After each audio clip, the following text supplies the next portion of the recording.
세상을 살아가면서 돈이 없어도 행복할 수 있다는 말은 어쩌면 배부른 자들의 기만일지도 모릅니다. 우리는 평생을 참으로 치열하게 돈을 쫓아왔습니다. 젊은 시절 꼭두 새벽부터 일어나 만원 버스에 몸을 싣고 상사의 부당한 호통에도 굽신거리며 속을 끓였던 이유는 단 하나였습니다. 내 자식만큼은 남부럽지 않게 입히고 먹이고 싶어서, 그리고 늙고 병들었을 때 남에게 아쉬운 소리 하지 않고 내 한 몸 건사할 수 있는 두둑한 통장 잔고를 만들고 싶어서였습니다. 돈은 참으로 정직하고 든든한 방패입니다. 자본주의 사회에서 돈은 곧 생존이자 자존심이었고, 우리는 그 방패를 얻기 위해 눈부시게 푸르렀던 청춘과 바꿀 수 없는 건강을 기꺼이 재단 위에 바쳤습니다. 하지만 여러분, 50이라는 고개를 넘고 60을 바라보는 지금, 거울 속에 비친 주름진 얼굴을 가만히 들여다보십시오. 그토록 아등바등 모은 재산이 여러분의 텅 빈 가슴을 진정으로 채워주고 있습니까? 얼마 전 평생을 악착같이 돈만 모으다 수십억 대의 자산가가 된 한 지인의 장례식장에 다녀온 적이 있습니다. 그는 젊은 시절부터 휴가 한번 제대로 가지 않고 가족들과의 오붓한 저녁 식사조차 사치라 여기며 오직 돈을 불리는 데만 혈안이 되어 살았습니다. 남들이 부러워하는 강남의 번듯한 아파트와 두둑한 상가를 거머쥐었지만 그의 마지막은 참으로 쓸쓸했습니다. 병상에 누워 고통 속에 신음할 때 그의 막대한 재산은 단 1분의 생명도 연장해주지 못했습니다. 가족들은 그의 곁을 지키기보다 남겨진 유산을 어떻게 나눌 것인가를 두고 보이지 않는 신경전을 벌이고 있었습니다. 그 서늘한 장례식장을 빠져나오며 저는 뼈저리게 깨달았습니다. 우리가 평생을 바쳐 쫓아온 돈이라는 것은 결국 삶을 유지하기 위한 수단일 뿐 목적이 될 수 없다는 사실을 말입니다. 50대 이후의 삶은 완전히 다른 룰이 적용되는 새로운 세상입니다. 이제는 통장 잔고의 동그라미 개수보다 훨씬 더 절실하고 중요한 것들이 우리 삶의 질을 결정짓습니다. 오늘 이 시간 남은 인생을 결코 후회 없이 눈부시게 아름답고 평온하게 살아가기 위해 우리가 돈보다 훨씬 더 중요하게 챙겨야 할 5가지 진짜 재산에 대해 이야기해 보겠습니다. 조용히 눈을 감고 제 이야기에 귀를 기울여 보십시오. 첫째, 돈보다 100배, 1000배 중요한 당신의 첫 번째 재산은 바로 내 두 다리로 걸을 수 있는 근력과 체력입니다. 건강을 잃으면 돈도 다 소용없다는 말 귀에 못이 박히도록 들어보셨을 겁니다. 하지만 이 진부한 진리를 우리는 늘 병원에 누워 링거를 꽂고 나서야 눈물로 후회하며 깨닫곤 합니다. 돈이 아무리 많아도 내 발로 화장실을 갈 수 없고 내 입으로 맛있는 음식을 씹어 삼킬 수 없다면 그 삶은 살아있는 지옥이나 다름없습니다. 많은 분들이 나이가 들어서 무슨 그런 독한 짓을 하냐, 무거운 거 들다가 뼈 상한다며 손사래를 칩니다. 저런 지독한 관리는 젊은 청춘들의 전유물이라고만 생각하죠. 하지만 여러분, 50대, 60대를 넘어서면 이것이야말로 세상 그 어떤 부동산이나 주식보다 확실한 최고의 노후 대비입니다. 근육은 나이가 들수록 매년 눈에 띄게 녹아내립니다. 허벅지 근육이 빠지면 작은 문턱에도 걸려 넘어져 고관절이 부러지고 그 길로 병상에 누워 영영 일어나지 못하는 노년의 비극이 시작됩니다. 통장에 수억 원이 있어도 휠체어에 앉아 요양보호사의 손길에 몸을 맡겨야 한다면 그 자괴감과 무력감은 이루 말할 수 없습니다. 내 몸을 내 의지대로 통제할 수 있다는 감각. 맑은 공기를 마시며 동네 산책로를 활기차게 걸을 수 있는 두 다리. 무거운 장바구니를 거뜬히 들고 집으로 돌아올 수 있는 팔의 힘. 이것이 50대 이후의 진짜 권력이자 계급장입니다. 노후의 품위는 고급 명품 가방이 아니라 단단하게 다져진 당신의 등과 곧게 펴진 허리에서 나옵니다.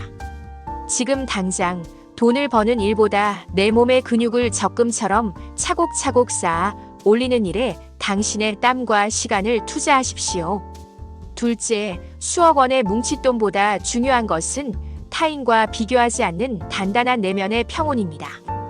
우리는 참으로 이상한 세상에 살고 있습니다. 옛날보다 훨씬 더 잘 먹고 잘 살게 되었는데 사람들의 얼굴에는 좀처럼 여유가 보이지 않습니다. 그 이유는 우리의 시선이 항상 남을 향해 있기 때문입니다. 동창회에 다녀오면 왜 그렇게 기분이 씁쓸한가요? 친구가 나보다 더 좋은 차를 타고 와서 친구 자식이 대기업에 취직했다는 자랑을 들어서입니다. 남편 친구의 부인이 나보다 더 화려한 보석을 두르고 나오면 집에 돌아와 멀쩡한 내 남편을 닥달하며 원망의 화살을 돌립니다. 철학자 에피테토스는 인간을 괴롭히는 것은 사물 그 자체가 아니라 그 사물에 대한 인간의 생각이다라고 말했습니다. 우리가 불행한 이유는 돈이 없어서가 아니라 남보다 돈이 없다고 생각하기 때문입니다. 강남의 수십억짜리 아파트에 살면서도 위층에 사는 1000억대 부자를 질투하며 매일 밤 잠을 설치는 사람이 있는가 하면 달동네 단칸방에 살면서도 저녁 찌개 끓는 냄새에 감사하며 두 다리 쭉 뻗고 숙면을 취하는 사람이 있습니다. 과연 누가 더 진짜 부자일까요?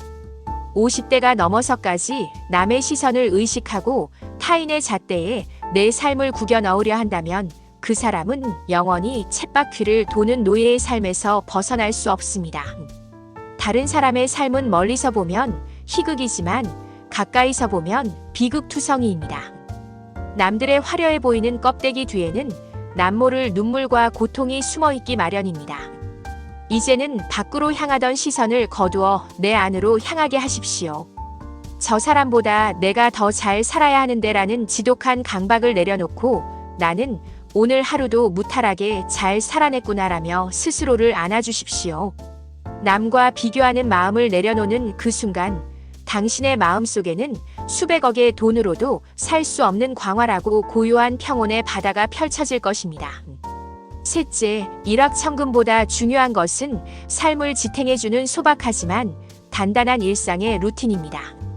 사람들은 종종 로또에 당첨되거나 은퇴 후 세계 여행을 떠나면 매일매일이 구름 위를 걷듯 행복할 것이라 착각합니다.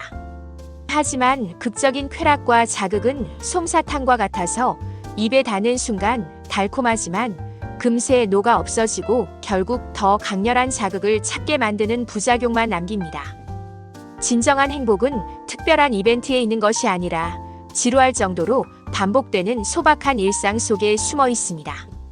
매일 아침 일정한 시간에 일어나 창문을 열고 신선한 공기를 마시는 것, 따뜻한 보리차 한 잔을 끓여 목을 축이고 정성껏 화분에 물을 주는 것, 텔레비전 소리를 끄고 조용히 책 한 페이지를 읽거나 집 근처 공원을 한 바퀴 천천히 도는 것.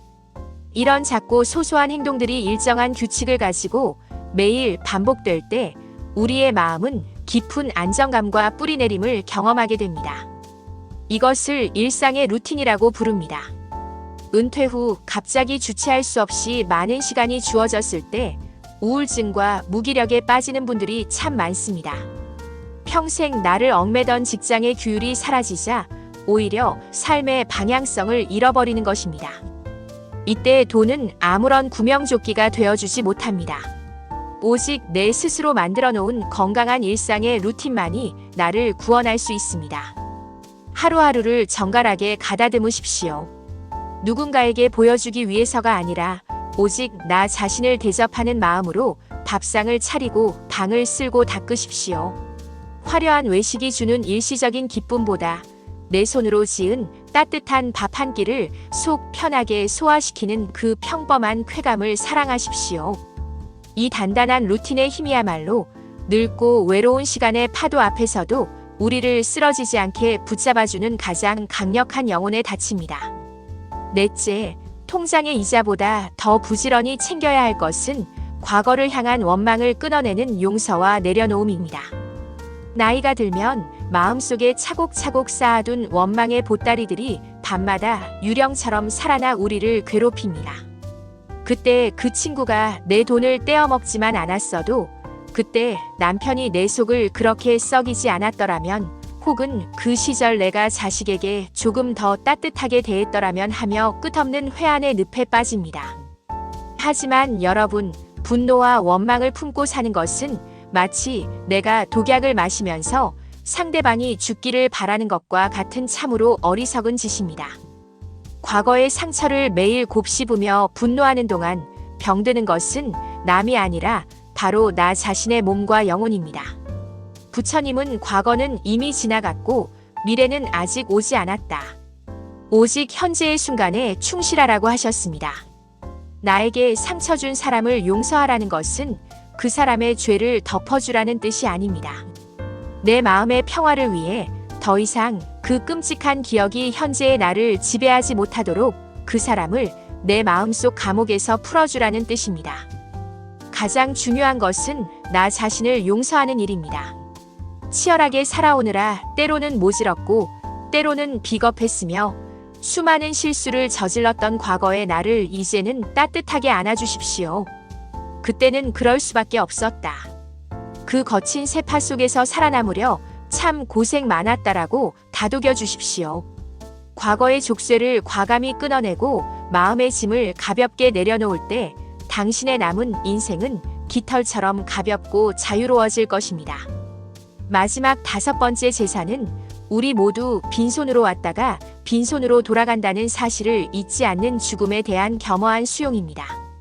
고대 로마의 개선 장군 뒤에는 늘 노예가 따르며 메멘토 모리 미멘토 모리, 즉 죽음을 기억하라고 외쳤습니다.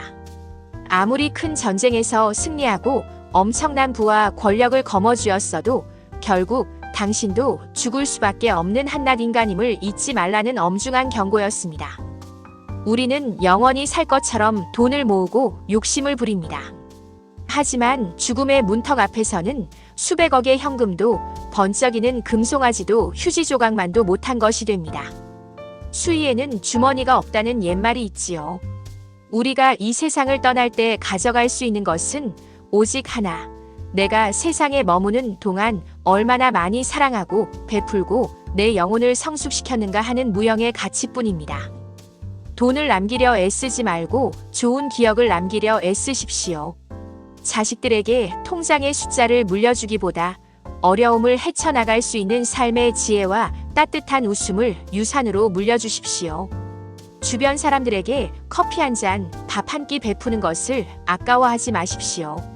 그렇게 나눈 따뜻한 온기만이 당신이 이 세상을 떠난 후에도 사람들의 마음속에 영원히 지지 않는 별로 남을 것입니다. 돈은 분명 우리 삶의 든든한 밑거름입니다. 하지만 그 밑거름 위에서 어떤 꽃을 피워낼지는 전적으로 당신의 선택에 달려 있습니다. 내 두 다리로 굳건히 걷는 체력, 남과 비교하지 않는 넉넉한 마음, 일상의 소박함을 사랑하는 지혜, 과거를 내려놓는 용기, 그리고 유한한 삶을 겸허히 받아들이는 태도. 이 5가지 진짜 재산을 가슴에 품고 살아간다면 당신은 이미 세상 그 누구보다도 부유하고 행복한 사람입니다. 오늘 조용히 창밖을 바라보며 내가 진정으로 꽉 쥐어야 할 것은 무엇이고 미련 없이 놓아버려야 할 것은 무엇인지 가만히 생각해 보시는 것은 어떨까요? 불필요한 욕심을 비워낸 당신의 그 텅 빈 두 손에 찬란하고 평온한 절대적 자유가 가득 채워지기를 진심으로 기원합니다. 오늘 제가 들려드린 이 이야기가 삶의 방향을 고민하는 여러분의 지친 어깨를 따뜻하게 감싸주는 위로가 되었기를 바랍니다. 끝까지 들어주셔서 감사합니다. 당신의 눈부시게 아름다운 내일을 언제나 깊이 응원하겠습니다. 평안한 하루 보내십시오.